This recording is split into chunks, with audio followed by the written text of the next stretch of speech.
Alléluia. Bon, nous allons continuer, notre série sur la dîme selon la Bible. J'espère que chacun de vous avez pris le temps cette semaine de réécouter l'enseignement des dimanches. Parce que j'ai dit que le but de cette série d'enseignement, ou en général, ce n'est pas juste pour que tu puisses dire « Ah, moi je connais la vérité, et vous là, ce que vous faites là, c'est n'importe quoi. » Non, c'est pour que tu sois en mesure d'assimiler ces différentes vérités de telle sorte que maintenant, toi-même dans ton adoration ou dans ton service de Dieu, ça soit efficace. Et deuxièmement, être en mesure d'aider ceux-là qui ont besoin d'être éclairés. Est-ce que vous suivez? Voilà pourquoi il dit dans 2 Timothée 3, verset 15. Allons-y. 2 Timothée 3, verset 15. Dès ton enfance, tu connais les saintes lettres qui peuvent te rendre sage à salut par la foi en Jésus-Christ. Verset 16. Toute écriture est inspirée de Dieu et utile pour enseigner, pour convaincre, pour corriger et pour instruire dans la justice. Donc on a commencé à voir que, j'avais dit dimanche, que le mot les écritures ou toute écriture qui parle dans le grec passagraphé, le mot graphé ça parle de l'art ou alors l'action d'écriture. Donc les différentes choses qui ont été écrites, la documentation des écritures est inspirée. Mais pas tout ce qui est relaté dans la documentation est inspiré. Quelqu'un comprend la différence? Ça veut dire qu'au jour d'aujourd'hui, je peux être quelqu'un qui est en train de noter un interview entre deux personnes. Vous suivez? Donc, l'action de noter tout ce qui a été dit peut venir du responsable ou du directeur qui m'a demandé de noter. Mais tout ce qui a été dit là n'est pas forcément ce que le responsable veut. Vous voyez, dans l'interview là, il peut y avoir des choses qui ont été dites que ce n'est même pas ce que c'est contraire à ce qu'il veut. Mais le fait que ça puisse être noté, relaté, ça c'est la volonté du responsable. Quelqu'un comprend un peu? Donc, Dieu, par son esprit, a inspiré les hommes qui ont documenté les Écritures. Et maintenant, il dit donc que c'est utile pour enseigner ou pour expliquer. Expliquer quoi? On a vu le verset 15, le salut par la foi en Jésus-Christ. En d'autres termes, toutes ces histoires, toute cette documentation a un but de nous communiquer ou de nous expliquer le salut que nous avons reçu. Est-ce que vous comprenez? Donc, ça veut dire qu'en tant que croyant, il ne doit avoir aucune écriture qui te fait peur. Vous voyez? Parce que souvent, dans les enseignements que je fais, c'est pour ça que je fais souvent l'effort de toucher le plus de passages possible dans un sujet pour que, quel que soit l'endroit où on te pose des questions dessus, même les versets qui semblent contradictoires pour certains, tu sois en mesure de répondre. Vous comprenez? Donc, le but, c'est ça. Enseigner ou alors expliquer. La Bible n'est pas écrite pour mémoriser. Quelqu'un me disait, comment tu mémorises les versets? Je n'ai jamais fait. Matthieu 7, 7. Tu dois mémoriser 45 ou 100 versets. Commençant verset 1. Tu vois, si tu fais ça, tu vas simplement être comme un réciteur. Tu vas connaître beaucoup d'écritures, mais tu ne sais même pas ce que les écritures là veulent dire. Tu vas interconnecter des choses qui ne sont pas faites pour être interconnectées. Vous suivez?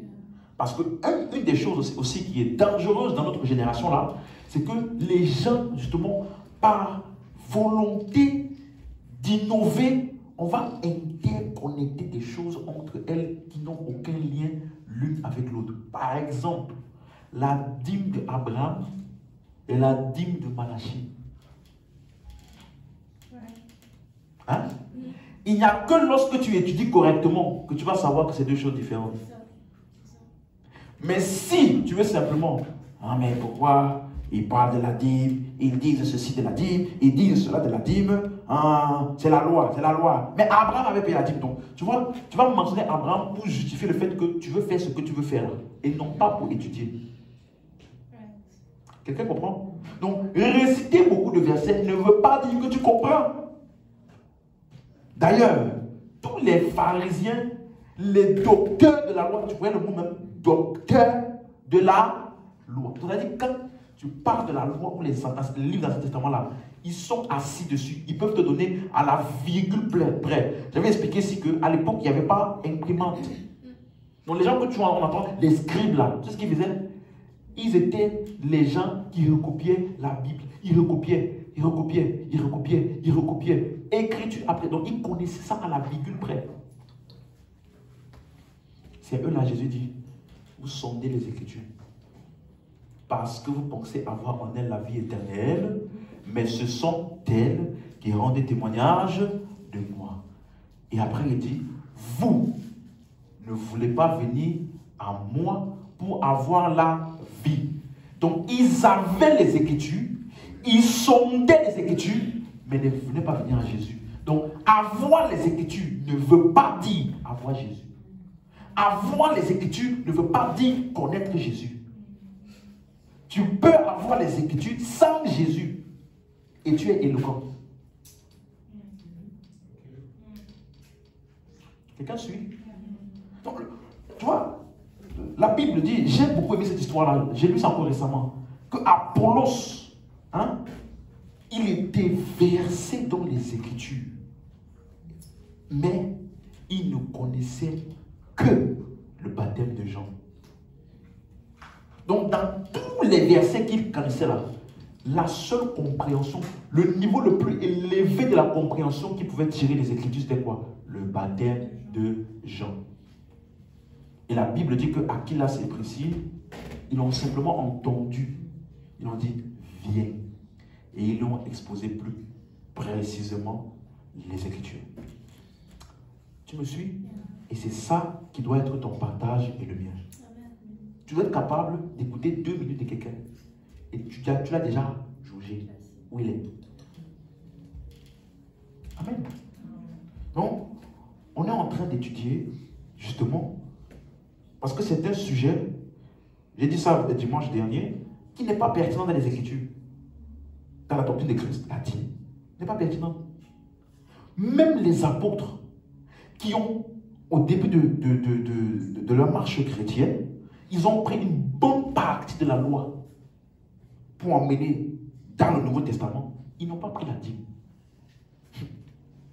Ils ont pris circoncision, ils ont pris viande sacrifiée aux idoles, ils ont pris beaucoup de choses, mais ils n'ont pas pris la dîme.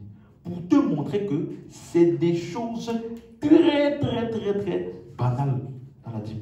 Jésus a dit qu'il y a des choses qui sont plus importantes de la loi. Mais, pourquoi on enseigne la loi dessus? Parce que les gens ont rendu ça important. Tu vois? Ah, vous ne donnez pas la dîme ici. Ah, vous ne donnez pas la dîme ici. Non. Mais l'église vit comment? Vous voyez? C'est devenu un standard tellement répandu que tu te poses la question, mais ils ont pris ça où? Vous comprenez? Ça, c'est parce que quand je réfléchissais dessus, je me suis dit, peut-être c'est pour s'assurer d'avoir la fin du mois un revenu à l'église. Si tu dis dîme là, tu es au moins sûr qu'à la fin du mois, tu as un revenu sûr. Mais vous allez voir d'où vient la dîme. Quelques rappels très rapides. Matthieu 23, 23. Je vais lire rapidement parce que c'est des rappels. Matthieu 23, verset 23, verset d'Arby. Malheur à vous, scribes et pharisiens hypocrites, car vous payez la dîme de la menthe, de l'âneth et du cumin, et vous avez laissé les choses les plus importantes de la loi, le jugement, la miséricorde et la fidélité. Il fallait faire ces choses-ci et ne pas laisser celles-là. Et vous allez voir que Jésus ici n'est pas en train d'encourager les gens à payer la dîme. Ces gens payaient déjà la dîme. Il dit, malheur à vous, scribes, pharisiens, hypocrites, parce que vous payez la dîme. Donc, payer la dîme n'enlève pas le malheur sur toi. Hein? Aïe. C'est pas ça? On dit, tu payes la dîme, hein? Malheur à toi. Donc, la dîme qu'il paie n'a pas enlevé le malheur. Ou ne les a pas rendus bénis. Sinon Jésus aurait dit, béni êtes-vous. Parce que vous payez la dîme. On dit, la dîme que vous payez là, non seulement malheur à vous, deuxièmement, vous êtes hypocrite. Ça, c'est la caractéristique de ceux qui donnent la dîme. D'après Jésus. Donc, le premier point qu'on a vu, c'est que Jésus a identifié la dîme comme étant de la loi.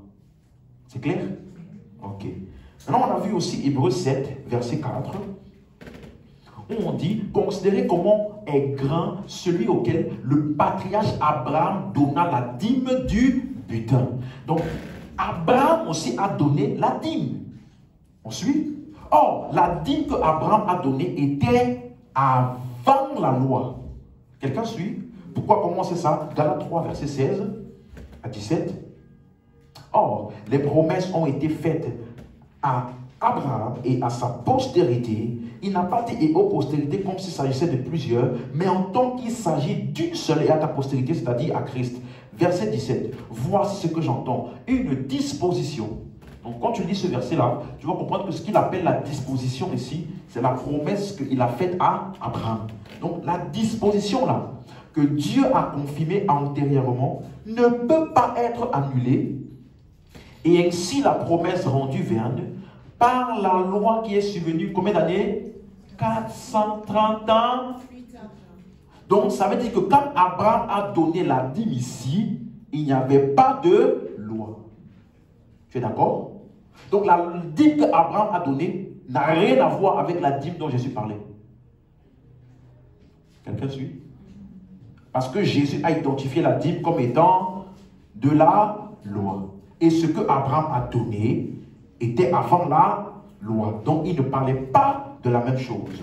Amen. Donc, ça veut dire qu'il ne faut pas mélanger les deux. Est-ce qu'on suit? Mais un point commun avec les deux que nous avons vu, c'est que les deux ont tiré leur référence des livres de l'Ancien Testament. L'un fait référence à la chair de Moïse et l'autre a cité Genèse 14. Donc pour notre étude, suis-moi, on a divisé en 4 colonnes. On se rappelle? La première colonne c'est avant la loi. Deuxième colonne c'est après la loi. Troisième colonne c'est les 4 évangiles. Et quatrième colonne c'est les épîtres. Donc, dans chacune de ces colonnes, on va prendre le temps d'étudier la dîme pour comprendre de quoi ça parle dans chacune de ces colonnes-là. Est-ce que vous comprenez? Et donc, première des choses qu'on a déjà vues, si tu as compris, c'est que la deuxième colonne et la troisième colonne sont ensemble.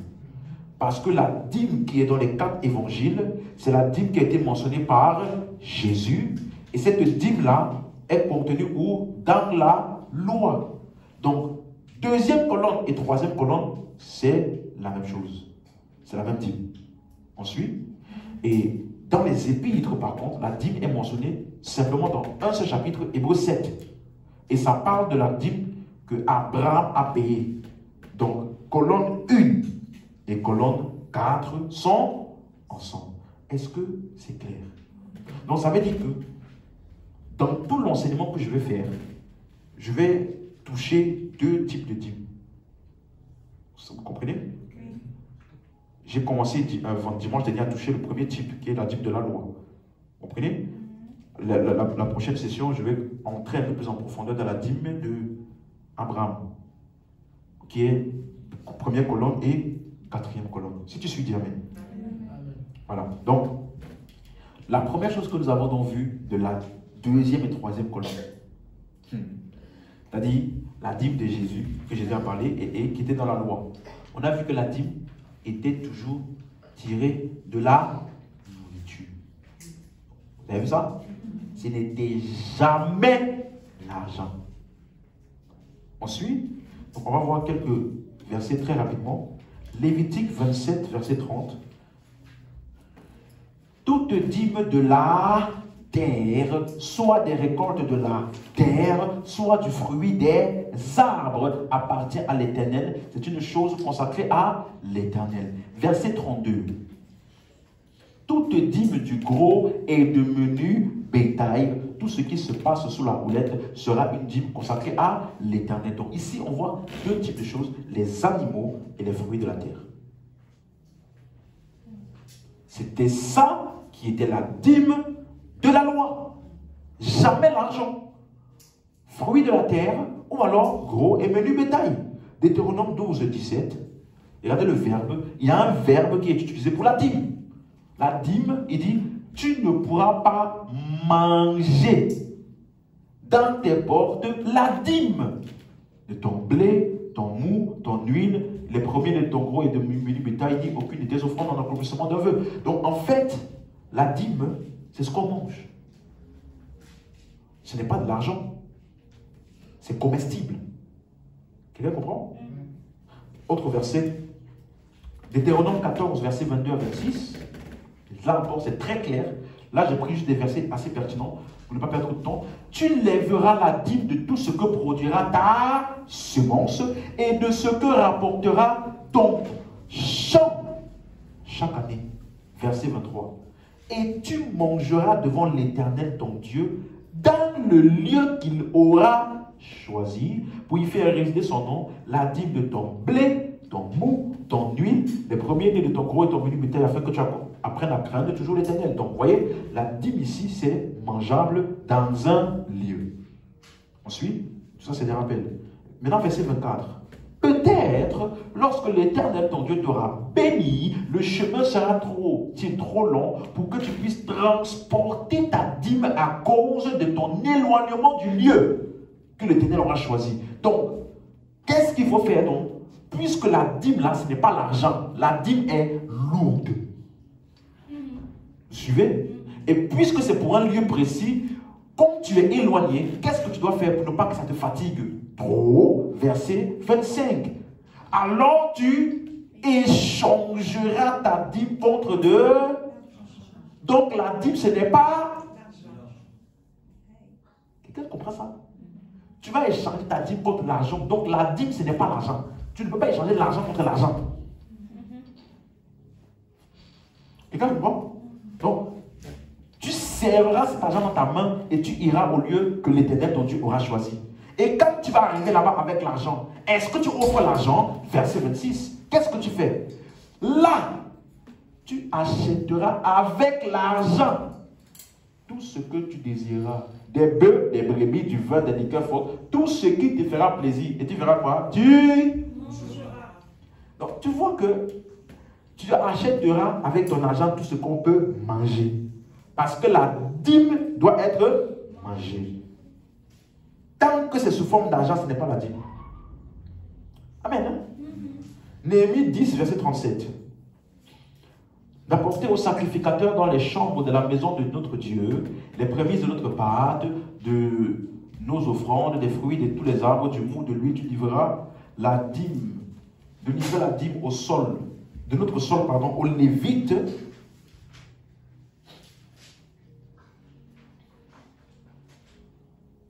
qui doivent la prendre eux-mêmes dans toutes les villes situées sur la terre que nous cultivons. Verset 38. Le sacrificateur, fils d'Aaron, sera avec les Lévites quand ils lèveront la dîme. Et les Lévites apporteront la dîme de la dîme où? À la maison de notre Dieu, dans les chambres de la maison du trésor. Donc, la maison du trésor, ce qui est stocké là-bas, c'est la dîme de la dîme qui est apportée par les Lévites, non pas la dîme du peuple. Donc, comme tu lis dans Malachie 3, verset 10, apporter à la maison du trésor toutes les dîmes afin qu'il y ait de la nourriture dans ma maison. Deux choses à voir ici. Première chose, à qui ça s'adresse? Qui est censé apporter la dîme de la dîme dans la maison du trésor? Les Lévites, pas le peuple. Deuxième chose, afin qu'il y ait à manger, ou alors afin qu'il y ait de la nourriture, pas afin qu'il y ait de l'argent. Parce qu'il y a une époque où on nous disait, ça voulait dire que tu dois apporter la dîme dans la maison de Dieu pour qu'on puisse payer l'électricité, on puisse payer. Non, on a dit qu'il y ait de la nourriture. Quelqu'un comprend ça? Non, il parlait précisément, Matthieu 23, verset 23, Jésus parle aussi de la dîme là-bas. Malheur à vous, scribes, pharisiens, hypocrites, parce que vous payez la dîme de la menthe, de la nette et du cumin. Donc, même les épices ont payé la dîme. Vous comprenez? Donc, est-ce qu'on est d'accord donc que c'était la nourriture et les animaux, la dîme de la loi? Clair? C'est clair pour tout le monde? Donc, on a commencé à voir que les gens viennent, il y a des gens qui disent, non, mais vous savez, en fait, quand tu n'as plus de d'armes là, tu vois, tu commences à chercher des raisons. En fait, c'est parce qu'à l'époque, l'argent n'était pas très répandu comme aujourd'hui. Il y avait d'autres moyens d'échange. Et donc, j'ai dit, donc les animaux et autres, c'était ça le moyen d'échange. Et donc, on va voir que c'est totalement faux. Ok? Parce que dans le livre de Genèse, uniquement, le mot argent est utilisé 32 fois. Et après la loi, avant que la dîme ne soit mentionnée, le mot argent est utilisé déjà 48 fois. Donc si tu fais 48 plus 32, ça fait 80 fois. Le mot argent est utilisé 80 fois avant que la dîme ne soit mentionnée. Donc c'est totalement faux de penser que l'argent n'était pas utilisé. Et donc on a vu quelques versets rapidement. Genèse 17, verset 12. À l'âge de 8 ans, tout mâle parmi vous sera circoncis selon vos générations, qu'il soit né dans la maison ou qu'il soit acquis à prix d'argent. Depuis Genèse déjà. On suit? Acquis à prix d'argent. Donc l'argent était utilisé pour acquérir des esclaves. Donc ce n'est pas par manque d'argent. Genèse 23, verset 9. Abraham il demande de me céder la caverne de Macpéla qui lui appartient à l'extrémité de son champ, de me la céder contre sa valeur en argent. Donc même l'argent est utilisé pour acquérir des terrains, des terres. On achetait ça avec de l'argent. Exode chapitre 22, verset 7. Si un homme donne à un autre de l'argent ou des objets à garder et qu'on les vole dans la maison de ce dernier, le voleur fera une restitution au double dans le cas où il serait trouvé. Verset 17. Si le père refuse de la lui accorder, il paiera en argent la valeur de la dot des vierges. Donc l'argent est utilisé pour payer la restitution de la dot ou d'un vol. Deutéronome 14, 26. J'ai dit que j'allais aller vite parce que c'est les rappels. Là, tu achèteras avec l'argent tout ce que tu désiras. Donc l'argent était un moyen d'échange ou alors d'achat déjà répandu. Ce n'est pas parce qu'il n'y avait pas d'argent que la dîme est la nourriture. Est-ce que quelqu'un commence à comprendre? C'est clair pour quelqu'un ici? Donc, et on a vu que donc, il y a qu'un seul endroit, et je ne veux pas le lire, c'est dans Genèse 47, verset 14 à 17, il y a un seul endroit où l'argent a été remplacé par les animaux. On se rappelle, parce qu'au temps de Joseph, il y avait une grande famine qui a duré 7 ans, et donc tous les peuples, et même le pays d'Égypte, amenaient tout l'argent dans la maison de Pharaon pour recevoir du pain. Et au bout d'un certain temps, l'argent est fini. Il n'y avait plus d'argent en circulation. Donc ils ont dit, on va utiliser donc nos animaux maintenant comme moyen d'échange pour que tu puisses nous donner du pain. On te donne nos troupeaux, tu nous donnes du pain. Donc c'était dans un cas précis. Amen. Est-ce que tout le monde suit bien jusque-là? Donc, on peut donc conclure, je peux conclure, qu'il y avait l'argent et il y avait la dîme. Et que la dîme n'était pas l'argent. Si tu es d'accord, donne-moi Amen. Amen. Ok. Maintenant, quelqu'un peut donner son dernier argument. C'est-à-dire, quand tu es déjà, tu n'as plus de force là. Le dernier argument. Non, mais c'est parce que la profession principale de ces gens était des fermiers. Des laboureurs. Voilà pourquoi c'était ça qui était le plus répandu pour la dîme. Je dis d'accord. Est-ce qu'ils étaient donc tous fermiers agriculteurs? Voyons voir si c'était ça la profession principale. Je dis, mon objectif est que tu sois en mesure de te défendre et d'aider quelqu'un qui vraiment, avec une bonne foi, pas les gens de mauvaise foi là, Quelqu'un de bonne foi veut vraiment comprendre. Donc là, il y a des arguments qui peuvent venir. Et là, tu vas l'aider. Genèse 40, verset 2. Voyons voir quelles sont les professions. Peut-être que tu n'as jamais prêté attention à ce genre de profession-là. Mais laisse-moi te donner. Tu seras surpris. Regarde. Pharaon fut irrité. Après ces choses, commençons au verset 1, pardon. Après ces choses, il arriva que les chansons et le panetier du roi d'Égypte offensèrent leur maître, le roi d'Égypte. Quelqu'un sait c'est quoi un des chansons? Un panetier? Oui. C'est quoi? Hein? Verset 2.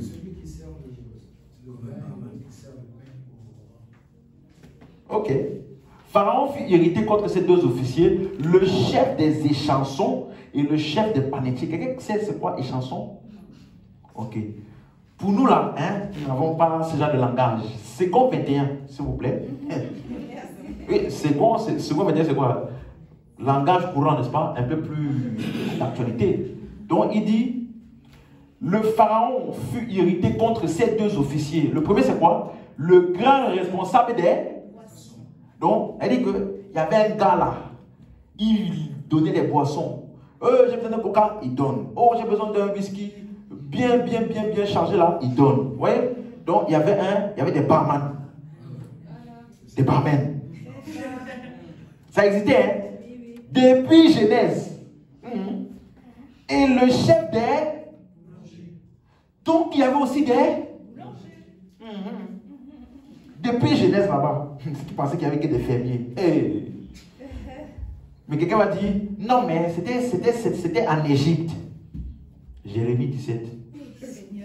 Jérémie 37, pardon, verset 21. Et, non, c'était en Égypte, Peut-être que dans le peuple d'Israël, là, il n'y avait pas ça. Ok.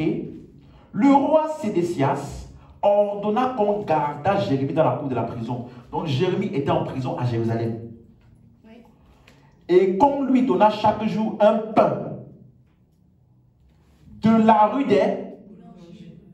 Donc ça veut dire que là-bas, là, il y avait des rues remplies de boulangers. Vas-y, tu as le choix du boulanger que tu veux. Pas le premier boulanger de la rue, le deuxième. Tu comprends? Donc tu pouvais faire des descriptions comme ça à l'époque. Donc ce n'est pas par manque de profession. Quelqu'un suit? Un autre texte. Oh, ce texte-là, j'ai beaucoup aimé. 1 Samuel 8, verset 13. Tu seras choqué. Lis un peu. Il prendra vos filles pour en faire un. Quoi? 2. 3. Voilà 3 professions qui existaient. Ça veut dire qu'il y en a là. Elles étaient spécialistes. Ça veut dire que Dior, Chanel, ça existe. Parfumé, ça veut dire que tu mélanges les éléments entre eux pour que ça donne une bonne odeur là. Il y en a, c'était ça leur métier. Quelqu'un comprend ça? D'autres, c'était quoi? Des cuisinières. Autres, boulangères. Il y avait même des banquiers. Deutéronome 15. Elle dit ceux qui gardent ton argent. Deutéronome 15, verset 2. Et ceux qui prêtent l'argent. Voici comment s'observera le relâche. Quand on aura publié le relâche en l'honneur de l'Éternel, tout créancier. Qu'est-ce qu'on appelle un créancier? Un banquier. Quelqu'un qui te prête l'argent. Hey. Qui aura fait un prêt. Donc, tout créancier qui aura fait un... Donc, les gens faisaient déjà des prêts.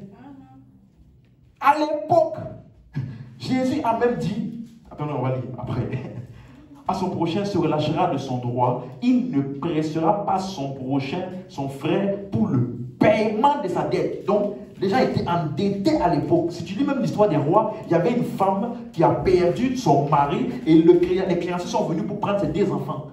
C'est à ce moment-là que le prophète est venu, il a dit, va à gauche, à droite, prends des vases et autres. Vous voyez? Donc, ça existait. Dans la parabole des talents, Matthieu 25, verset 27, Jésus dit à celui qui a enterré son talent là. Vous voyez? Quelqu'un me disait une fois, les talents là, c'est la danse, le chant, quoi encore? La musique. Non, hein? Il dit, il te fallait donc remettre mon argent à qui? Au banquier. Et à mon retour, je vais retirer ce qui est à moi avec intérêt. Ça, c'est dans la parabole des talents. Donc, il y avait des banquiers. qui prêtaient de l'argent aux gens. Quelqu'un suit? Il y avait même des ambassadeurs.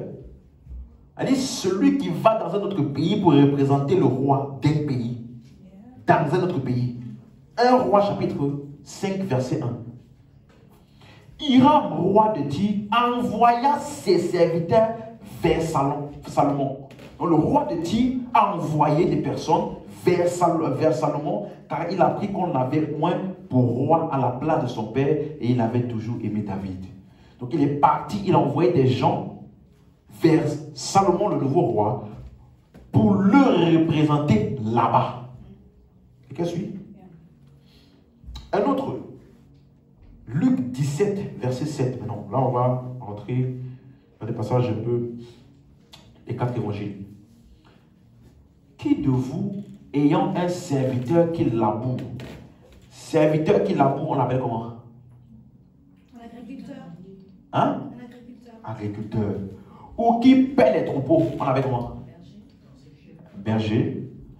Quand il revient à ses champs, approche vite et mets-toi à table. La suite. Ne lui diras-tu pas au contraire, prépare-moi à souper, signe-toi et sers-moi jusqu'à ce que j'ai mangé et bu. Après cela, tu mangeras et tu boiras. Qui est le serviteur qui prépare à manger et à souper? On l'appelle comment? Quelqu'un suit? Donc, dans cette époque-là, il y avait des serviteurs. Laboureurs ou agriculteurs, bergers, cuisiniers. Luc 3, verset 14. Il y avait même aussi des soldats pour la guerre. Des soldats aussi lui demandaient, et nous, que devons-nous faire? Il leur répondit, ne commettez ni extorsion, ni fraude envers personne, et contentez-vous de votre solde. Donc, quelqu'un suit ça? Tu vois toutes les professions là? C'est pas fini. Il y avait aussi des pêcheurs. Matthieu 4, 19. Pierre et les autres. Il leur dit, suivez-moi, et je vous ferai pêcheurs d'hommes. La suite.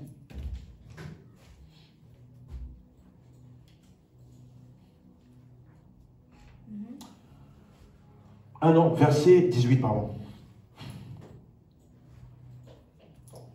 Comme il marchait le long de la mer de la Galilée, il vit 2 frères, Simon appelé Pierre et André son frère, qui jetaient un filet dans la mer car ils étaient pêcheurs.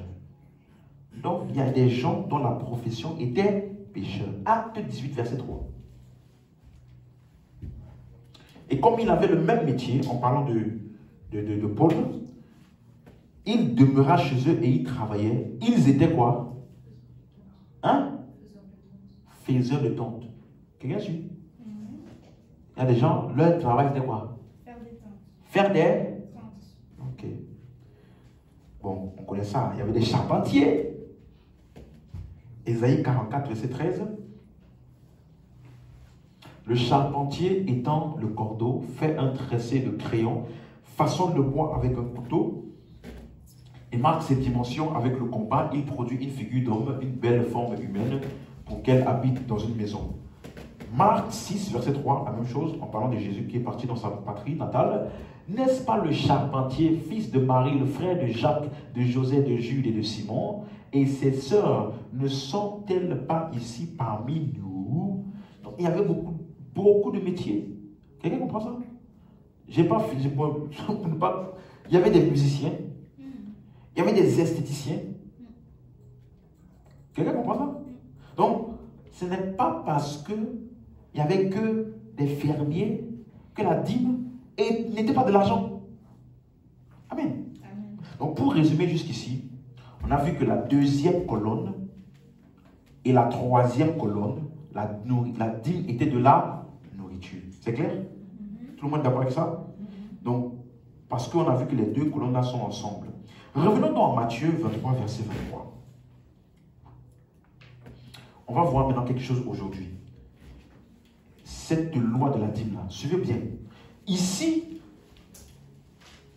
malheur à vous, scribes, pharisiens, hypocrites, parce que vous payez la dîme de la menthe, de l'ânette, du cumin, et que vous laissez ce qui est plus important dans la loi. Donc Jésus a spécifié la dîme comme étant de la loi. Voyons voir comment est-ce que ça a commencé. Verset 1. Alors Jésus parlant à la foule et à ses disciples, verset 2, il dit, les scribes et les pharisiens sont assis dans la chair de Moïse. Qu'est-ce que c'est ça? Donc, qu'est-ce qu'il a appelé la chair de Moïse? Quand tu lis Jean 1, verset 17, la Bible dit, la loi a été donnée par qui?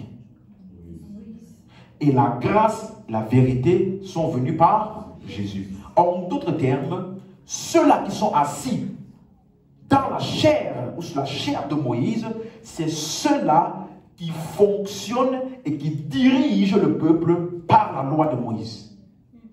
Donc, ça veut dire que, suis-moi, tout ce qu'ils font sont motivés et encadrés par la loi que Moïse a donnée.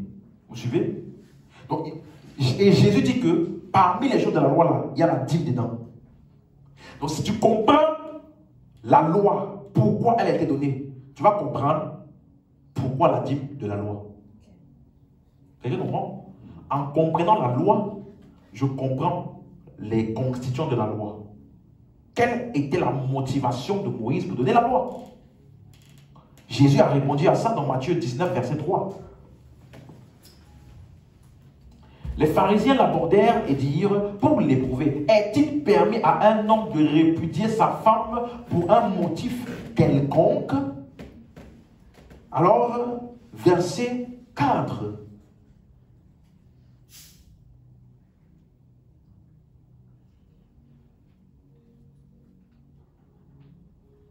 Un instant.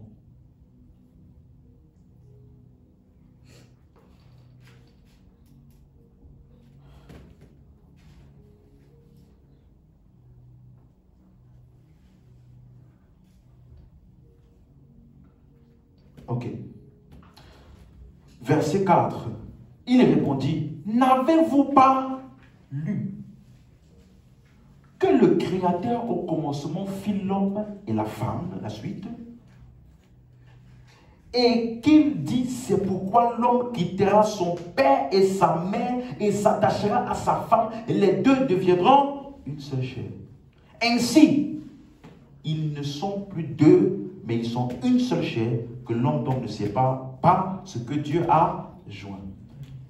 Ici, ils ont commencé à parler, est-il permis de répudier nos femmes, selon ce que Moïse avait dit? On se rappelle?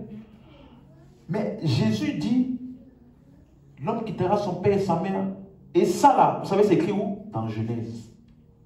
Donc il est en train de leur dire, ne sautez pas pour arriver à Deutéronome sans avoir déjà commencé par Genèse. Parce que ce serait malhonnête d'ignorer ce qu'il y a eu dans Genèse et d'atterrir dans Deutéronome. Donc Jésus dit, pour comprendre la loi là, quelle était d'abord la volonté de Dieu au commencement? Quelqu'un comprend? Donc, est-ce que la loi, est-ce qu'on applique la loi? Commencement d'abord. Est-ce que tu es d'abord d'accord avec moi pour le commencement? Et regardez ce que il répond au verset 7. Ces gens-là, ils disent donc, pourquoi donc lui dirait-il, Moïse a-t-il prescrit de donner à la femme une lettre de divorce et de la répudier? En d'autres termes, Genèse dit quelque chose. Et Moïse vient plus tard et il donne une instruction contraire. Y a-t-il une contradiction? Vous voyez, cette semaine, quelqu'un m'a demandé, mais n'est-il pas écrit noir sur blanc que Dieu a donné la loi à Moïse dans les tables? N'est-il pas écrit, l'Éternel dit à Moïse, tu prescriras au peuple A, B, C, D. N'est-il pas écrit ça comme ça? J'ai dit oui. Là-bas, c'est écrit comme ça. Mais quand Jésus est venu, lui qui est Dieu fait chair, qu'il est venu nous présenter la véritable version de la chose. Ce qui s'est vraiment passé. La loi a été donnée par les anges. On a lu tout à l'heure. Jean 1, 17. La loi a été donnée par Moïse. Hein? Hein? La grâce et la vérité sont venues par qui? Donc, il a en train de te dire, ne nous mélange pas. Ne fais pas l'erreur de mélanger. Quelqu'un suit? Parce que si tu lis Jean 1, 17 là, laisse-moi donner une petite parenthèse. Quand il dit la loi a été donnée par Moïse, n'est-ce pas? Il dit la grâce et la vérité sont venues par Jésus. Ça c'est Jean 1, 17. Au verset 18, il dit personne n'a jamais vu Dieu. Le personne là, c'est qui? Moïse a dit. Il dit personne n'a jamais vu Dieu. Le Fils unique qui est dans le sein du Père. Donc, il te donne les deux personnalités de Jean 1, 17 là. La loi est venue par Moïse, la grâce par Jésus. Maintenant, verset 18, il t'explique maintenant. L'autre là, qui a donné la loi là, il n'a jamais vu Dieu. Le Fils unique est celui qui l'a fait connaître. Donc, si tu veux être sûr de ne pas louper Dieu en chemin, regarde le Fils. Vous suivez? Donc, ici là, les pharisiens n'ont pas compris ça. Donc, reviens dans Matthieu 19. Verset 8. Verset 7, pardon. Pourquoi j'ai lu ça dans Genèse? Et puis plus tard, je vois que c'est comme si Dieu a changé. Pourquoi c'est comme si, dans l'histoire d'Abraham et autres là, Dieu était gentil? Abraham, il a couché. Abraham, il a menti. Abraham, il a livré sa femme pour qu'on fasse tout avec elle. Et il manque sa soeur. Dans tout ça là, Dieu ne parle pas à Abraham. Dieu va voir le roi qui a pris la femme d'Abraham. Il dit, si tu la touches, toi et moi on a un problème. Mais est-ce que c'est de sa faute? Lui il pensait que c'était la soeur du frère. Oui, mais Dieu ne parle pas à Abraham. Donc, on dirait que Dieu, il était cool. Dans le nouveau, dès que la loi était donnée, tu pêches, la terre s'ouvre, tu rentres dedans. Vous murmurez, les serpents apparaissent et vous mordent. Dieu, on dirait que tu n'as pas bien dormi hier parce que tu es devenu méchant en façon là. Tu vois un peu? C'est ça qu'ils sont en train de dire ici. Pourquoi on a l'impression comme s'il y a une contradiction? D'où ça vient? Qu'est-ce que c'est? Et Jésus va répondre à cette fameuse question. Verset 8. Il répondit, c'est à cause de la dureté de votre cœur que Dieu vous a permis de répudier vos femmes. Ah, c'est pas Dieu. C'est à cause de... Parce que Dieu ne change pas. C'est à cause de la dureté de votre cœur que Moïse vous a permis de répudier vos femmes. Au commencement, il n'en était pas. Donc, ça veut dire qu'entre Genèse et Deutéronome, où la loi, cette loi-là a été donnée, il s'est passé quelque chose que eux là, ils ont fait comme s'ils n'ont pas vu.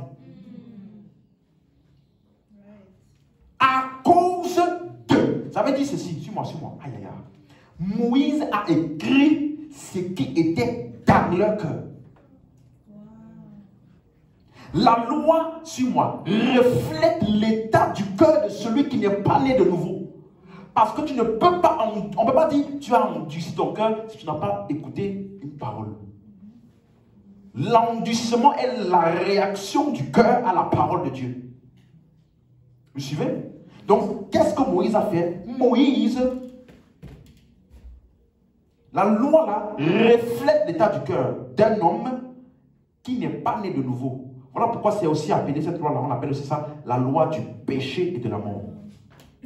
En d'autres termes, Jésus disait, Moïse vous a donné ces instructions là parce que vous étiez des pécheurs et des incrédules. Ça là, suis-moi, c'est l'essence de la loi. C'est pour cela que quand tu lis la loi, ou alors tu vois comment les apôtres parlent de la loi, 1 Timothée 1, verset 9, regardez ce que l'apôtre Paul dit, sachant bien que la loi, quelqu'un suit, tout le monde lit, n'est pas faite pour qui? La loi n'est pas faite pour qui? Donc si tu es juste, on te donne la loi, là, on est en train d'insulter ton état. Oui. Ce n'est pas pour le juste, mais pour les méchants, les rebelles, les impies, les pécheurs, les irréligieux et tout le reste. Donc, ça veut dire que Jésus Quand il disait donc que les scribes et les pharisiens sont assis dans la chair de Moïse, ça voulait simplement dire que quel que soit ce qu'ils font, c'est toujours en accord avec ceci, à cause de la dureté de votre cœur. Suis-moi, suis-moi. La loi de la dîme a été donnée à cause de la dureté du cœur. Retiens ça. La raison pour laquelle la loi de la dîme là, a été instituée, c'était pour refléter l'endurcissement du cœur. Or, suis-moi, quand on dit apporter quelque chose ou donner quelque chose pour prendre soin des Lévites qui ne travaillent pas, suis-moi, ces gens-là, si on oublie de les forcer à faire ça, c'est parce qu'ils sont égoïstes. Donc la loi de la dîme est pour refléter l'égoïsme du peuple. Tu suis? La loi de la dîme reflète l'égoïsme. Donc ça veut dire que dans Matthieu 23 là, quand il parlait des pharisiens et des scribes de leur ministère, quand il disait malheur à vous scribes et pharisiens parce que vous payez la dîme de la nette, de la menthe et autres, il était en train de montrer le caractère pénible de la loi, mais surtout le caractère pénible, la nature pénible de ceux qui exécutent ça. Donc Jésus n'était jamais en train d'encourager les gens à payer la dîme. Quelqu'un suit? Non, il n'était pas en train de le dire. C'est une bonne chose de faire ça. Donc ce n'était pas un encouragement du tout. Malheur à vous, scribes et pharisiens hypocrites, parce que vous payez la dîme. Ça ne peut pas être un encouragement à payer la dîme. Vous suivez? Non? Ça c'est la première chose. Le deuxième commentaire de Jésus sur la dîme, que les gens n'aiment pas aussi souvent lire, Luc 18, verset 9. Il dit encore cette parabole en vue de certaines personnes se persuadant qu'elles étaient justes et ne faisant aucun cas des autres. Et regardez la condition. Hein. C'est des cas qui pensent qu'ils sont justes en ne faisant aucun cas des autres. Verset 10. Deux hommes montèrent au temple pour prier. Suis-moi. L'un était quoi? L'autre était quoi? Pharisien, c'est celui qui est bien selon la loi. Publicain, c'est celui qui est pécheur selon les standards de la loi. Est-ce qu'on comprend? Verset 11. Le pharisien, debout, priait ainsi en lui-même. Hey, oh Dieu, je te rends grâce. Tu vois, ce qui se passe ici n'est pas forcément d'abord des paroles audibles. Parce qu'il se disait ça où? Non, les deux là peuvent être comme ça. Oh Seigneur, je te dis merci. Oh Seigneur, tu es excellent. Mais qu'est-ce qui était en eux? Ce qui les motivait à dire ce qu'il disait là. Comprenez? Qu'est-ce qui se disait en lui-même? Regardez. Oh Dieu, je te rends grâce de ce que je ne suis pas comme les autres, comme le reste des hommes. Qui sont ravisseurs, injustes, adultères ou même comme ceux publicains. Et ceux qui sont à côté là. Le gars là, c'est pas comme lui. Oui. Verset. Sur quoi s'appuyait-il pour prier? Verset 12. Je jeûne 2 fois par semaine. Seulement. Bon bref. Je donne la dîme de tous mes revenus. Suivez-moi, suivez-moi. Ça là, c'est une parabole. Hein. Ça ne veut pas dire que c'est une vraie histoire. Jésus a donné une parabole. Dans toutes les choses de la loi là, pourquoi Jésus a choisi la dîme? Il y avait beaucoup d'autres choses qui pouvaient mentionner de la loi pour donner ce mauvais exemple. Mais il a sélectionné parmi les choses de la loi là. Il a sélectionné quoi? La dîme. Pour montrer quelqu'un qui est orgueilleux et qui s'appuie sur ses œuvres pour se justifier devant Dieu. Une de ces œuvres là, c'est quoi? Maintenant, Seigneur, réponds-moi. Maintenant, Seigneur, ça fait 7 mois que j'ai décidé de donner ma dîme. Pourquoi ma vie n'a toujours pas changé? Tu es comme lui là. Je te dis même, tel frère, telle soeur, je sais qu'il ne donne pas tout. Je sais qu'il ne donne pas la dîme parce qu'il me parle souvent. Pourquoi il a trouvé le travail avant moi? Seigneur, ouvre les écluses des cieux. Tu es pharisien d'état moderne. Oui. Et dans beaucoup d'églises, on encourage ça. Mettez votre enveloppe en haut. À cause de votre dîme maintenant. Père, écoute ton peuple. Donc, à cause des dîmes là, c'est là que le Père va m'écouter. Avant là, il faisait quoi?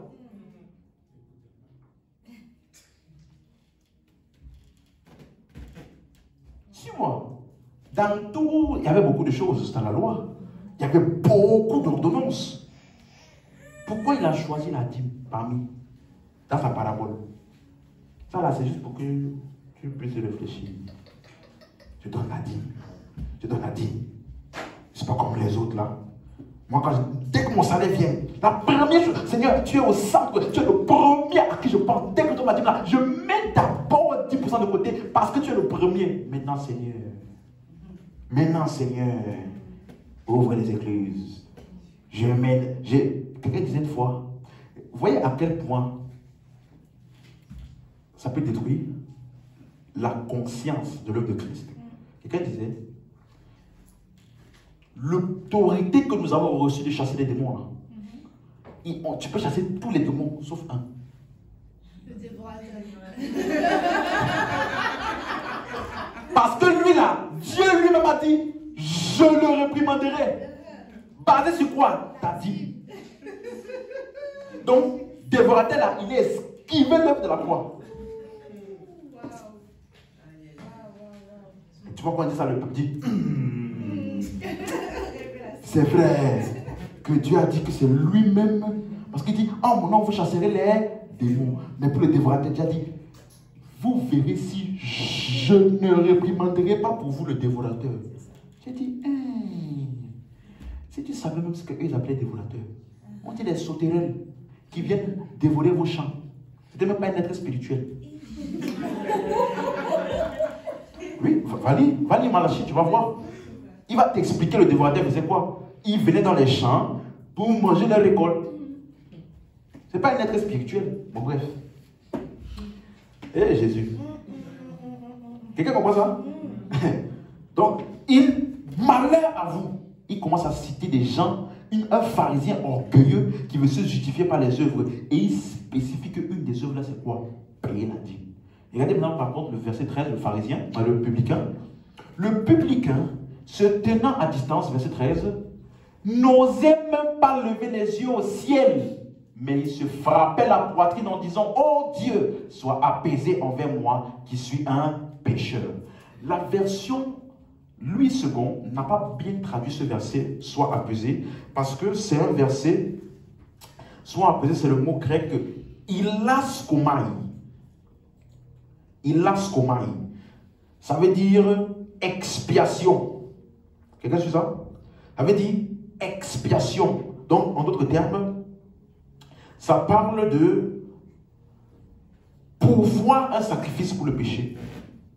Faire l'expiation. Quelqu'un suit? Donc, en gros, il est en train de dire, moi je viens pas basé sur mes œuvres, mais sur le sacrifice qui peut être pourvu pour mes péchés. Et rappelez-vous, quand tu lis ça, on disait deux pharisiens, ils sont partis dans un temple. Oui, c'est ça. Ils montaient au temple pour prier. Or, dans le temple là, c'est là où on faisait les sacrifices. Vous voyez? Et donc, si tu lis dans l'Ancien Testament, il y avait ce qu'on appelle les sacrifices d'expiation. Vous comprenez? Et il a ce qu'on donc ça parle du fait que lui, il s'est approché, pas basé sur ses œuvres, mais sur les mérites du sacrifice. En sa faveur. Donc, il savait que par lui-même, il ne peut pas être justifié devant Dieu. Quelqu'un suit? Donc, en fait, lui, verset 14, on va voir. Je vous le dis, celui-ci, vous voyez, descendit dans sa maison comment? Justifié, plutôt que l'autre. Car, quiconque s'élève sera abaissé. Quiconque s'abaisse sera élevé. Laisse-moi reformuler ça. Quiconque utilise la dîme comme moyen de justification sera abaissé. Hein? C'est pas ça? Ça, c'est l'interprétation directe de la parabole. Quiconque s'est élevé ici, il s'est élevé sur la base de quoi? J'ai payé ma dîme. Donc, quiconque essaiera de s'élever basé sur le paiement de la dîme, il sera très très bien rabaissé. Est-ce que vous voyez que jusqu'ici, tous les commentaires de Jésus sur la dîme ne sont pas très agréables? Ce ne sont pas des bons commentaires. Donc, les deux seules fois où il a mentionné la dîme, c'était en rapport avec la loi et c'était en rapport avec les pharisiens hypocrites. C'est les deux commentaires de Jésus sur la loi. Ça ne peut pas être pour encourager la loi. Donc, maintenant, pour terminer ce soir, laissez-moi vous donner un aperçu de la loi. La loi de la dîme là est contenue dans la loi, n'est-ce pas? Donc voyons voir qu'est-ce qui était offert dans la loi, parce que la dîme en fait partie. Hébreux chapitre 10 verset 1. Parce que suis-moi, dans la loi, les différentes offrandes étaient un moyen d'adoration ou de service à Dieu. Quelqu'un suit? C'était un moyen d'adoration ou de service à Dieu. Donc la loi de la dîme en faisait partie. Donc la dîme était un moyen d'adoration ou de service à Dieu. Et regardez ce qu'il dit. En effet, la loi qui possède une ombre des biens à venir et non l'exacte représentation ne peut jamais par les mêmes sacrifices qu'on offre perpétuellement chaque année amener les assistants à la perfection. Je vais étudier ce verset-là rapidement avec vous, ok? Pour voir de quoi il parle. Mais la première des choses, il dit que la loi est une ombre. Le mot ombre, c'est le mot grec skia, S-K-I-A. Ça veut dire obscurité épaisse, ténèbres épais. Quelqu'un suit? Obscurité, ténèbres épaisse. Ça veut dire que dans l'ombre là, il n'y a pas de lumière. C'est pourquoi vous allez voir que ce mot skia est aussi défini comme une interception de la lumière. Ça veut dire qu'il y a la lumière partout ailleurs, sauf là. Il y a la lumière tout aux alentours, sauf là. Quelqu'un comprend? Donc ça veut dire que la loi de la dîme est une obscurité. C'est une ombre. Donc la dîme dont Jésus a parlé est une obscurité et ténèbres. Donc tu ne peux pas, parce qu'on dit non pas l'exacte représentation. On revient au verset. Non l'exacte représentation. Donc ça veut dire que tu ne peux pas connaître exactement les choses à venir. Tu vois? Non l'exacte représentation. Donc tu ne peux pas connaître exactement les choses à venir en regardant la loi. Si tu as suivi, dis amen. Ce mot ombre, ce qui a été utilisé dans Hébreux 8, verset 5, où il dit lesquels célèbrent un culte, image et ombre des choses célestes, selon que Moïse fut divinement averti lorsqu'il allait construire le tabernacle. Donc tout ce qui faisait le tabernacle là, physique était une ombre. Quelqu'un suit? Non pas l'exacte représentation. Le deuxième mot, est-ce que c'est clair pour le mot ombre? C'est ténèbres, ce qu'il y a. Ténèbres, obscurité. Ce n'est pas ce qui est exact. C'est clair. Deuxième mot qu'on va voir, Hébreux 10, verset 1, revenons. Deuxième mot qu'il y a ici, donc la loi là, première caractéristique de la loi, c'est une ombre. Et non l'exacte représentation. On a compris ce que ça veut dire, ombre, n'est-ce pas? Deuxième chose, ne peut jamais par les mêmes sacrifices. Donc dans la loi là, il y a ce qu'on appelle les sacrifices.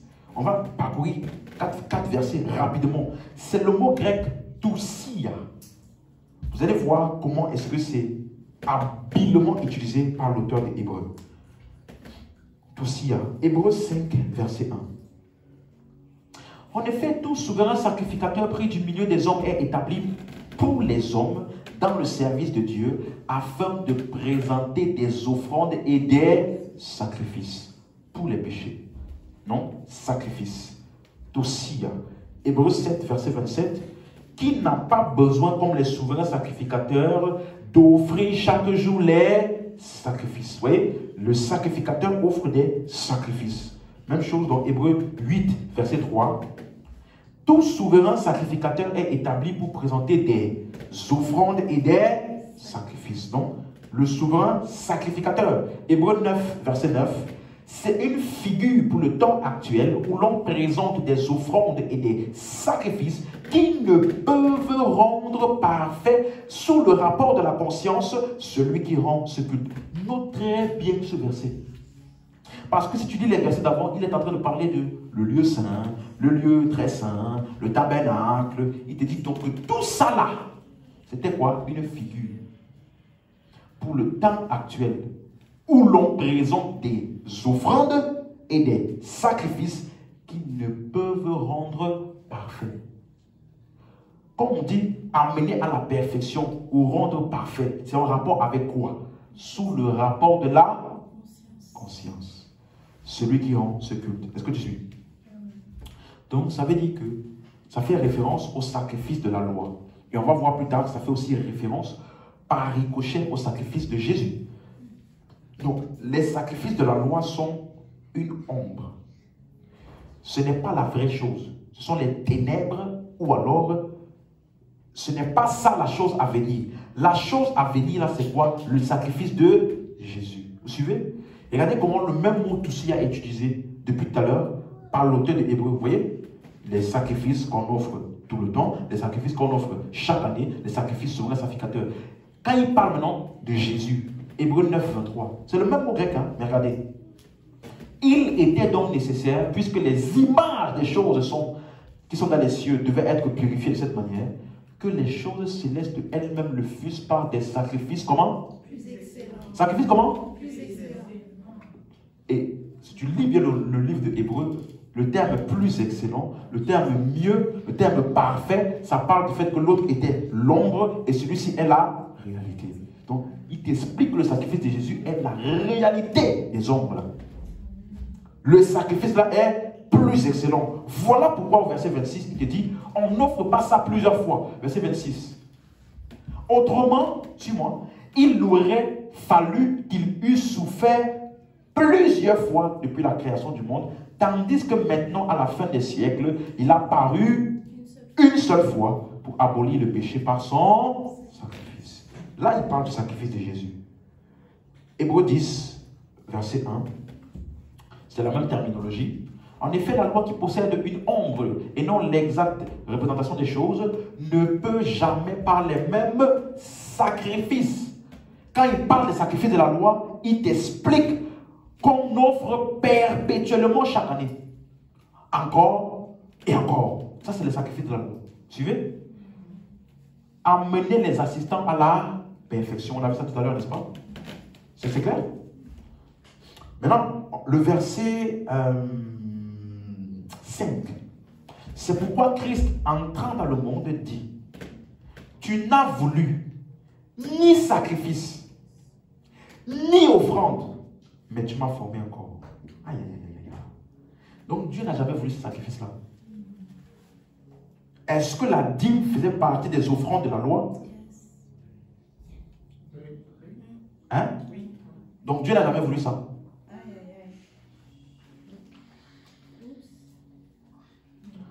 Vous comprenez? Parce qu'il dit Christ en entrant dans le monde. Donc c'est ce même Christ-là qui a dit malheur à vous. Qui payait la dîme là.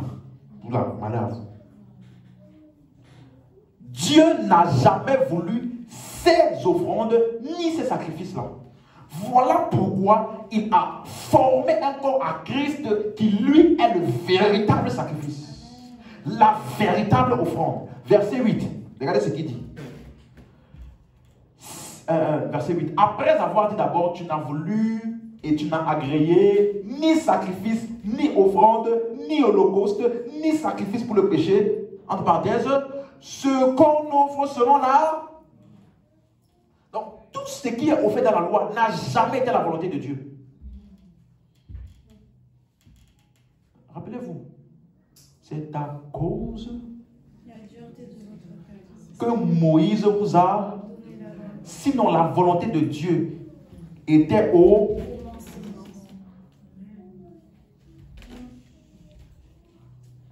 Qu'en suit? Dieu n'a jamais voulu ça. En d'autres termes, Dieu n'a jamais eu plaisir en toutes ces choses. Hein? séparerez la dîme de la dîme et vous donnerez, vous séparerez. Dieu n'a jamais eu plaisir en ça. Verset 11.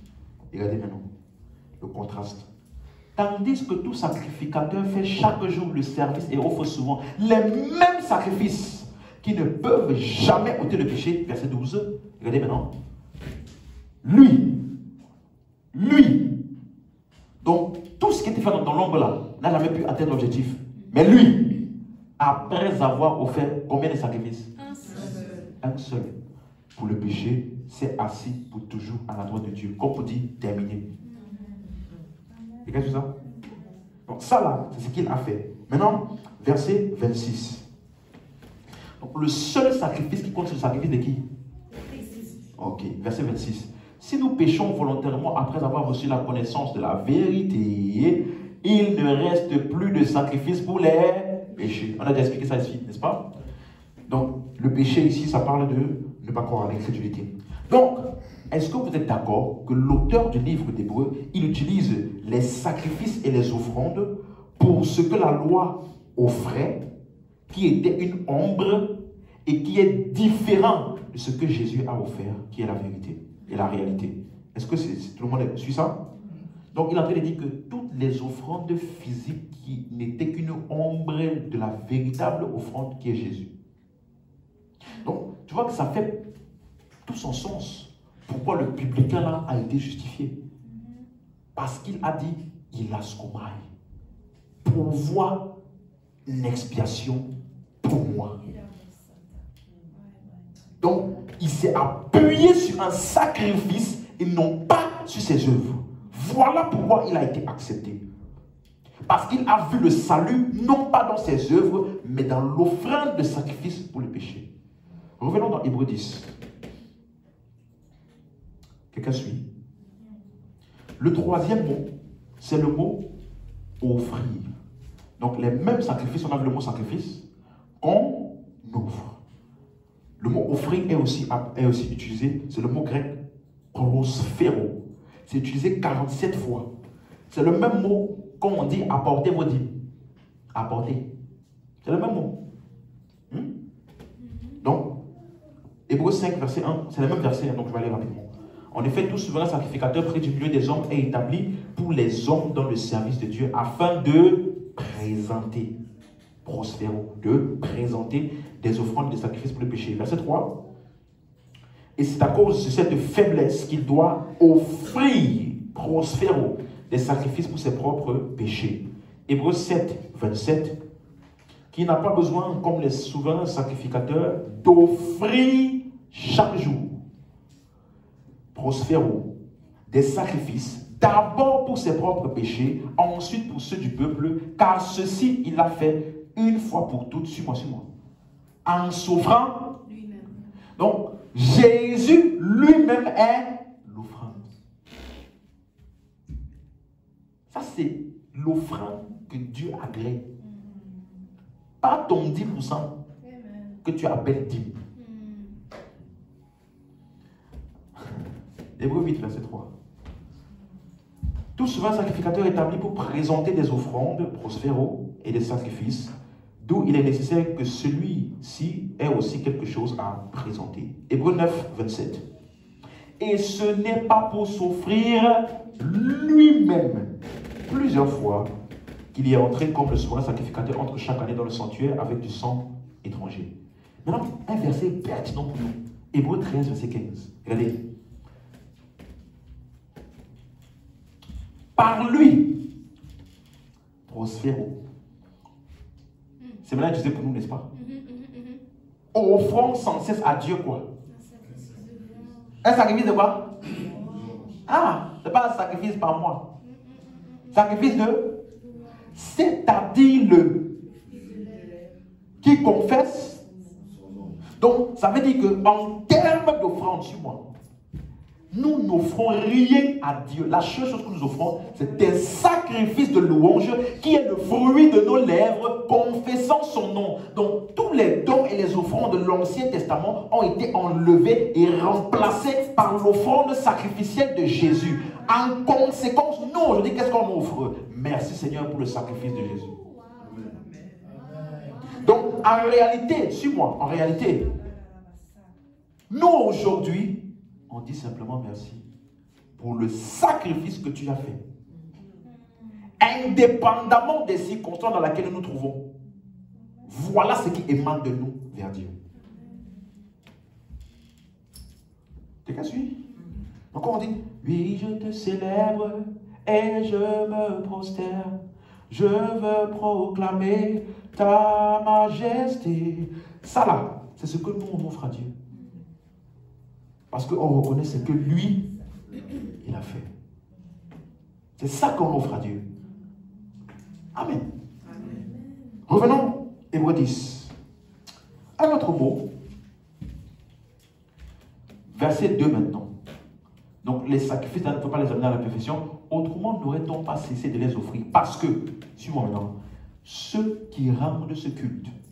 Dans la version anglaise, il appelle ça ses adorateurs.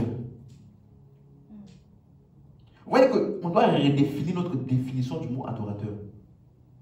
Parce que ce mot-là, c'est exactement le mot qui veut dire adorateur. Donc les adorateurs, c'est ceux qui offrent des sacrifices. C'est ça. Hein? Qu'est-ce que c'est? Ou alors qui font le service. Et c'est le mot latreo. Ça veut dire servir. Ça veut dire servir. Donc, il dit que si les sacrifices que ces adorateurs offraient dans l'Ancien Testament les auraient purifiés une fois pour toutes, ils n'auraient plus à le faire encore et encore. Quelqu'un suit?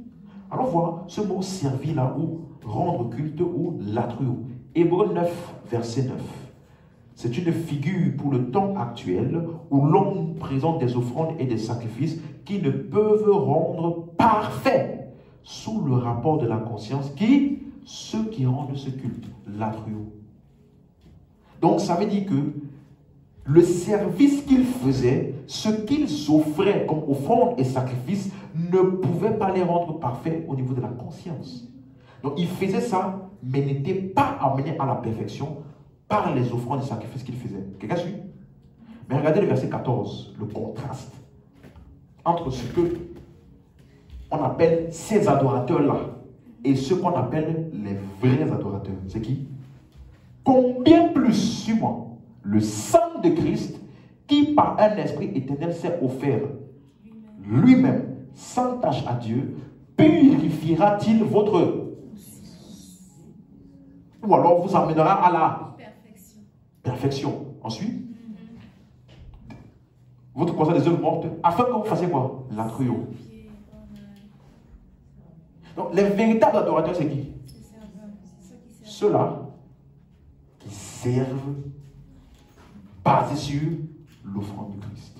Vous voyez que ça n'a rien à voir avec le chant. C'est le service qui émane de la conscience qui a été purifiée par l'œuvre de Christ. Ça, c'est le vrai service. Ça, c'est la véritable adoration. Donc, par le sacrifice de Jésus, nous sommes purifiés dans notre conscience et donc nous pouvons servir Dieu. Une des manières de le faire, c'est comment? En offrant à Dieu un sacrifice de louange. Le fruit de nos lèvres qui confesse son nom. Est-ce que c'est clair? Donc, tu vois que c'est ça. Regarde un autre verset. Hébreux 12, verset 28.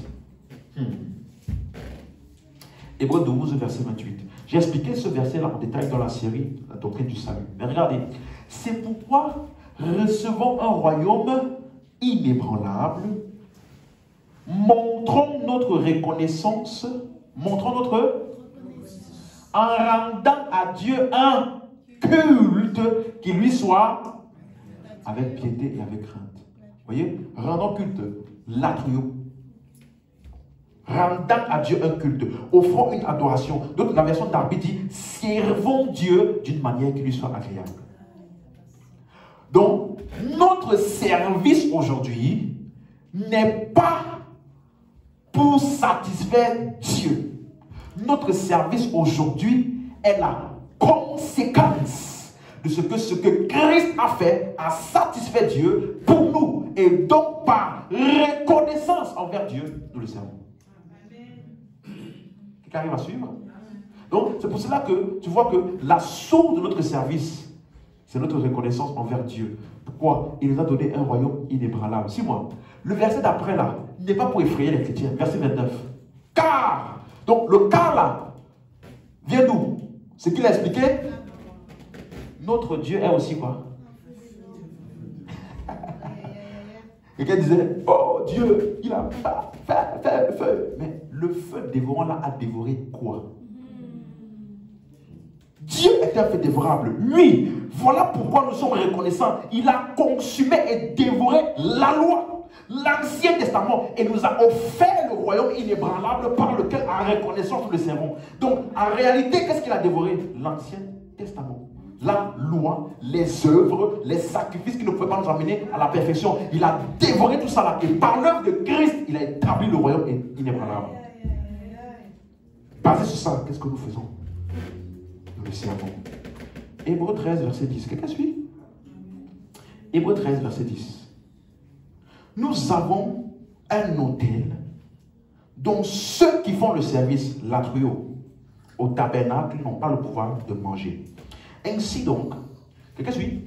Ainsi donc, toutes les offrandes étaient pour servir. Quelqu'un comprend maintenant? Tout ce qui est dans l'Ancien Testament là, était un moyen de servir.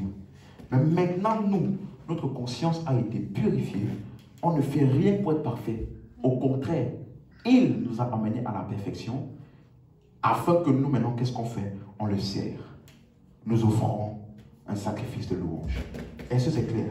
C'est clair pour quelqu'un? Ok? Donc, Hébreux 10, verset 1 maintenant, on revient. Rappelez-vous, et là, je demande une dernière attention. Parce que ce que je vais dire maintenant, on va nous ouvrir les yeux sur quelque chose. On est en train de comprendre la loi de la dîme qui était mentionnée par Jésus dans Matthieu 23. Hein? Et regardez quelque chose. Toujours dans Hébreux 10, allons maintenant au verset 8. Après avoir dit d'abord, tu n'as voulu et tu n'as agréé ni sacrifice, ni offrande, ni holocauste, ni sacrifice pour le péché, ce qu'on offre selon la loi. Suis bien. La suite. Regardez. Il dit ensuite, donc l'auteur d'Hébreux est en train d'interpréter ce verset pour nous, que quand Dieu il avait d'abord dit, tu n'as voulu, quand le psalmiste avait dit, tu n'as voulu ni sacrifice, ni holocauste, ce qu'on offre selon la loi là, et que quand le psalmiste il a dit juste après, voici je viens pour faire ta volonté, interprétation, ça voulait dire quoi? Il était ainsi en train d'abolir la première chose pour établir la seconde. Laisse-moi te donner une vérité très très poignante. Suis-moi. Le mot aboli là, quand j'ai étudié ça, j'ai dit ouais, j'ai compris mieux certains textes de l'Ancien Testament que je vais t'expliquer. Suis-moi. Le mot aboli, c'est le mot anaireo. Anaireo. Ça veut dire, c'est un mot très fort. Hein? On va voir là où c'est utilisé, tu vas comprendre. Arracher, enlever. Mais ici, on a dit quoi? Il a aboli la première chose. La première chose, c'est quoi? La loi. N'est-ce pas? Pour établir la seconde. Donc, qu'est-ce que ça veut dire abolir là? Anaireo. Matthieu 2, verset 16. Aïe, aïe, aïe, aïe. Alors Hérode, voyant qu'il avait été joué par les mages, se mit dans une grande colère. Suis bien. Et il envoya Anaireo. Wow. Il envoya vers quoi? Tuer. Les enfants de 2 ans et au-dessous. Ça veut dire quoi? Anaireo, ça veut dire quoi? Tuer. Luc 22, verset 2. Les principaux sacrificateurs et les scribes cherchaient les moyens de Anaireo. Wow. Éliminé. Faire mourir. Attends. Donc, c'est utilisé pour quoi? Tuer, faire mourir, ôter la vie. Donc, quand il a aboli la loi, il a aboli la première chose pour établir la seconde. Qu'est-ce que l'auteur de Hébreux est en train de dire? Que dans le plan du Père, il a tué la première pour établir la seconde. Donc, Dieu tue. On dit non disement que Dieu ne tue pas, n'est-ce pas? Si tu veux absolument voir là où Dieu tue, je suis d'accord. Dieu tue la loi. Il a tué ça bien comme il faut. Dis amen. Donc, il a ôté la vie à ça. Mais c'est notre problème aujourd'hui. Beaucoup font des services de mémorial. La loi, tu nous manques. La loi, tu nous manques. Donc, ils ramènent un peu la loi de temps en temps dans les services. D'autres ne savent pas de temps en temps. D'autres là, la loi a repris vie dans les églises. Pourtant, Jésus, Christ, en entrant dans le monde, a dit, tu n'as voulu ni tout ça là, mais tu m'as formé un corps. Je suis venu au Dieu pour faire ta volonté. Et l'auteur d'Hébreux dit que ces deux déclarations-là étaient une abolition de la première, qui est tout ce qu'on offre selon la loi, pour établir la seconde, qui est ce que Jésus a fait. Donc, il a tué, le mot établi, il a aboli la première pour établir. Le mot établi, c'est le mot istémie, ça veut dire placer et rendre fermement en place.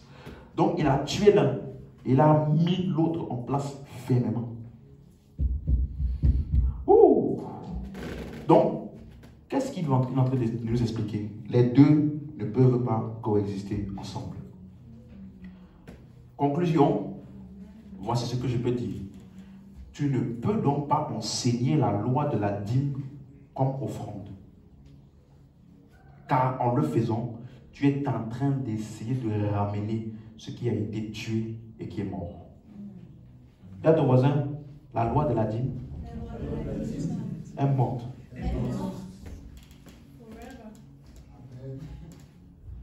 Non mais pasteur, donc on ne donne plus.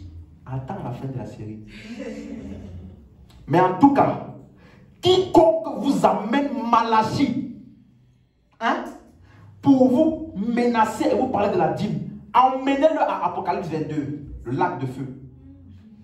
Parce que la mort et le séjour des morts et tout ce qui est contenu dans la mort sera lancé dans le lac de feu. Et la loi de la dîme a été tuée. Il faut l'amener dans Apocalypse 22. Ce que tu vas dire, Malachie là, Apocalypse 22, lac de feu. Parce que ça va pas, la mort et tout ce qu'elle contient va être jeté. La dîme a été tuée. Elle n'a plus à exister aujourd'hui. Laissez-moi vous donner un verset pour terminer. Marc 2, verset 21. Et regardez. Je me rappelle, dans ma première église là, ils utilisaient ça. Ils disaient, personne ne peut mélanger les vins. Tu vois? Ils disaient, parce qu'ils nous disaient, tu ne peux pas écouter ni une prédication, ni un livre, ni rien du tout d'ailleurs. Il faut que tu n'écoutes que ce que nous on dit. Et puis on a demandé un jour, pourquoi, en quoi c'est mauvais? Il dit non, c'est pas qu'ils sont mauvais. Mais Jésus a dit, on ne doit pas mélanger les vins. Donc eux là, c'est un autre vin. Nous là, c'est un vin. Donc si tu mélanges là, ça gâte tout. Je dis, jusqu'au jour où j'ai bien lu le verset là par moi-même. J'ai compris que ça n'avait rien à voir. Regardez. Personne ne coud une pièce de drap neuf. Tu as vraiment neuf. Ok. À un vieil.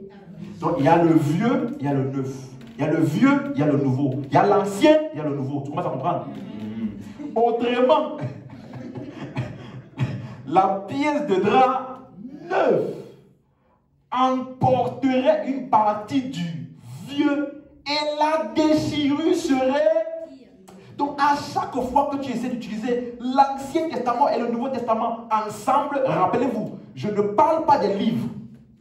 Ancien Testament, Nouveau Testament, ce ne sont pas des livres, ce sont des manières d'opérer, système de relationnement, manière de voir Dieu, manière d'opérer avec Dieu. À chaque fois que tu essaies de mélanger les deux ensemble, oui, nous sommes sauvés par la grâce.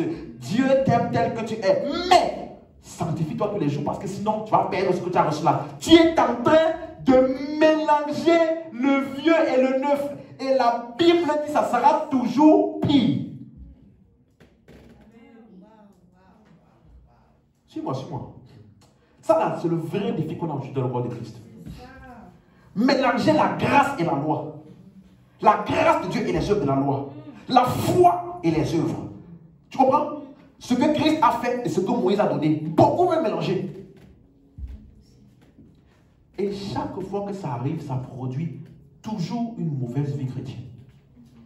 Toujours, peu importe à quel point les gens sont sincères, hein, ça va toujours produire une mauvaise vie chrétienne. Et Jésus a dit, c'est pire.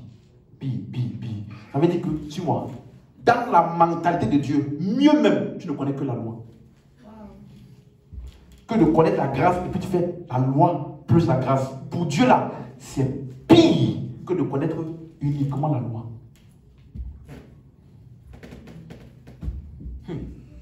Verset 22. C'est la même chose. Hein?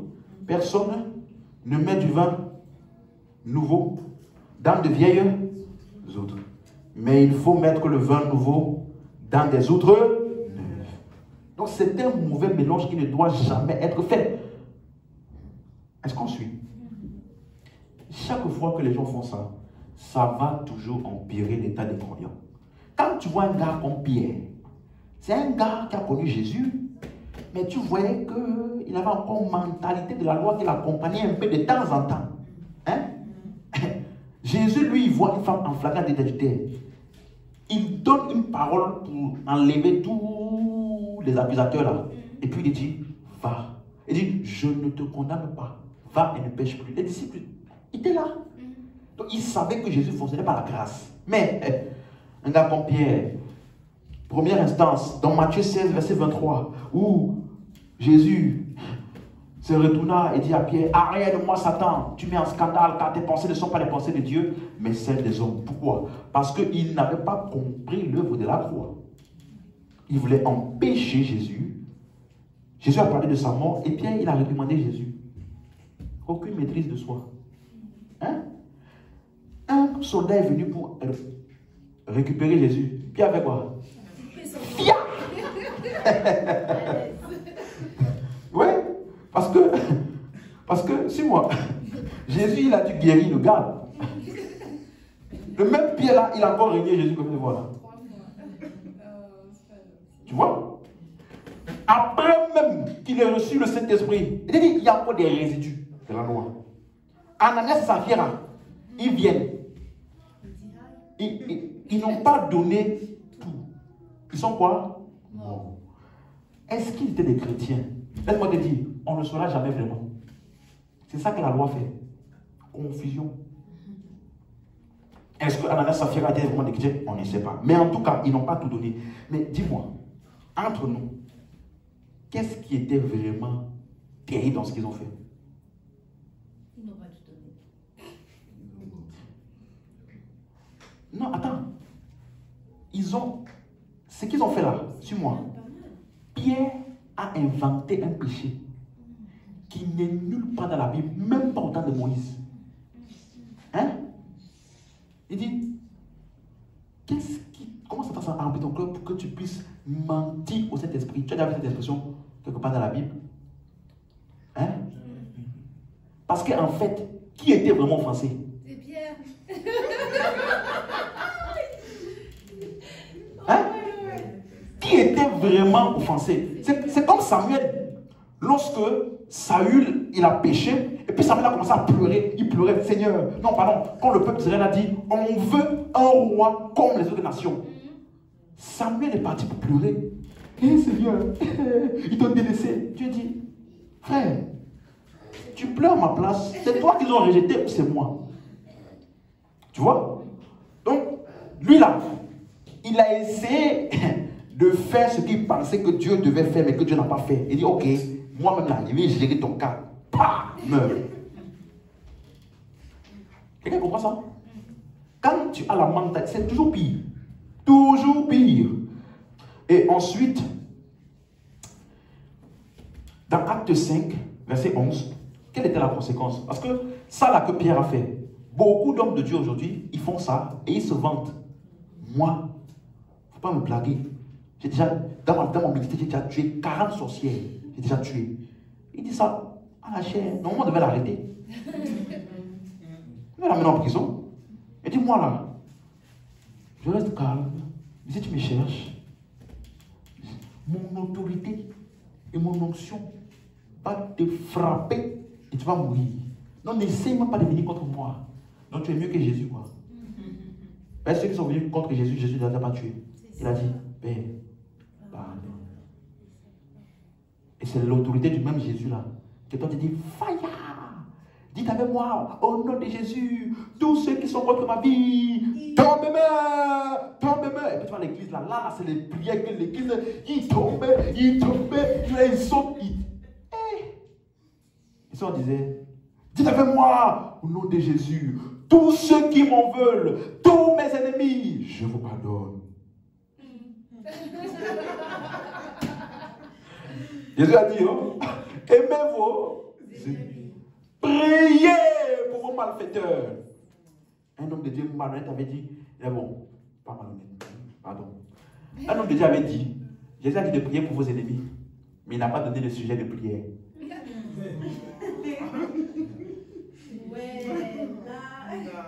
Il a dit, priez pour vos ennemis, mais il n'a pas donné. Donc, il n'a pas dit ce que tu dois dire dans la prière. Donc, quand tu dis, tombe mes mains là, tu as de prier pour lui. Ah, oh. Ça là, c'est quand tu veux absolument faire ta chose. Tu vas trouver tous les versets possibles. Mais on dit, après l'événement d'Ananias et Saphira, une grande crainte s'empara de toute l'assemblée et de tous ceux qui apprirent ces choses. Verset 13. Une grande crainte, hein. Regardez, aucun des autres n'osait se joindre à eux. Mais le peuple les louait hautement. On n'a pas dit le peuple louait Dieu. Louait qui? Powerful. Quand ils entraient dans la salle, les gens se mettaient à genoux, comme Dieu. Et ils disaient, ouais, le prochain qui fait une erreur, c'est là. Tu vois, beaucoup souvent de ça, moi j'ai parlé, il est mort. J'ai parlé de ça, c'est mort. Et puis tu es fier, quoi. Ça montre que tu ne comprends pas les Écritures. Non, tu ne comprends pas. Amen. Et donc, dans Acte 10, lorsque Pierre a eu donc une vision, c'est là qu'il a commencé à se calmer. Parce que Dieu a commencé à lui montrer que sa vision est restreinte là. Que les Juifs, que ceux qui sont de l'autre côté, n'appellent pas impur ce que Dieu a appelé pur. Et petit à petit, tu vois comment il a commencé. Donc, imagine-toi un gars comme ça. Quand tu lis Galates 2, on dit Paul a confronté Pierre. Il a dit ce que tu fais là est répréhensible. Comment tu peux être avec nous? Et quand les Juifs de Jérusalem viennent, tu te demandes de nous comme si tu ne mangeais pas avec nous. Parce que c'est ça qu'il a fait. Il mangeait avec eux, tout ça, parce qu'il avait compris la grâce. Hein? Mais dès que ses frères de Jérusalem sont venus, il s'est éloigné petit. Ça va? Ça va? Dès qu'ils sont arrivés, il s'est mis comme ça. Et je ne parlais pas avec eux, je ne te parlais pas. Paul a dit non. Comment prêches-tu la grâce et pratiques-tu la loi? Paul l'a réprimandé. Est-ce que vous suivez? Et c'est pour ça que quand tu dis Galates 2, Galates 3 maintenant, il dit, qui vous a arrêté? Qui vous a ensorcelé? Comment pouvez-vous commencer par la foi et l'esprit et finir par les œuvres de la loi? Peut-être que Pierre était toujours dans les habitats des parents. Parce que c'est dans Galates 2. Dans Galates 2, qu'il dit qu'il a réprimandé Pierre. Galates 3 maintenant dit, qui vous a ensorcelé? Je ne sais pas. Est-ce que vous suivez? Donc, tu vois, c'est une chose dangereuse. Il ne faut pas enseigner l'offrande ou donner dans l'église en parlant de dîme. Parce que la dîme de la colonne 2 et la colonne 3 ne sont pas pour nous aujourd'hui. Ça n'a rien à voir avec ce que nous donnons à l'église aujourd'hui. Quelqu'un disait une fois, mais la Bible dit que tout le monde donne selon qu'il a reçu de son cœur. Tu peux m'afficher 2 Corinthiens 9, verset 8. 2 Corinthiens 9, verset 8. Quelqu'un disait une fois, mais verset 7, pardon. Que chacun donne comme il a résolu en son cœur, sans tristesse ni contrainte, car Dieu aime celui qui donne avec joie. On avait donné ça à un, il disait, non mais c'est ça, chacun donne ce qu'il a résolu dans son cœur, donc ça veut dire que nous on peut donner une offrande, on peut donner volontairement la dîme. Il dit non. La dîme n'est pas sans contrainte, la dîme n'est pas comme tu as résolu dans ton cœur, parce que ce n'est pas toi qui as décidé, c'est ce qu'on t'a dit là, c'est ça que tu donnes. N'est-ce pas? Donc ce n'est ni sans contrainte, ce n'est pas comme tu as résolu, c'est comme on t'a dit de donner. Donc, aujourd'hui, nous donnons sans contrainte. Et avec le temps, je vais bien expliquer ces versets-là. Amen. Est-ce que c'est clair maintenant? La loi de la dîme a été abolie, ou alors elle a été tuée. Elle est morte. Donc arrêtons d'essayer de ressusciter les morts. Ce n'est pas ce genre de mort que Jésus nous a envoyé ressusciter. Vous voyez? Si toute l'énergie que tu mettais pour tombe et meurs, si tu mettais cette énergie-là dans les hôpitaux, les gens qui ont besoin de guérison, c'est là-bas qu'il faut mettre ce genre d'énergie pour les ressusciter. Amen. Amen. La loi de la dîme est morte. Gloire à Dieu. Amen. Donc nous aujourd'hui, nous ne sommes pas sous la loi. Donc ce que nous donnons n'a rien à voir avec la dîme. C'est clair? Ce que nous donnons n'a rien à voir avec la dîme. Parce que la dîme a été abolie, morte, tuée. Donc personne n'a le droit de te dire si tu ne donnes pas ta dîme, tu ne seras pas béni. Si tu ne donnes pas ta dîme, ta vie ne va pas marcher. Si tu ne donnes pas ta dîme, ta vie ne va pas avancer. Dans la suite là, je vais te montrer que même la loi de la dîme là, le peuple d'Israël n'a pas payé ça pendant un bon moment. Et rien ne s'est passé. Rien. Ils étaient très très en forme. Il n'y avait pas de dévorateur. On va voir. Je dis quand il finit avec toi là, quand tu vas te poser des questions. Alléluia. Amen. Amen. On peut se lever. Merci Père pour ta parole. Merci Père pour ce moment. Merci au nom puissant de Jésus.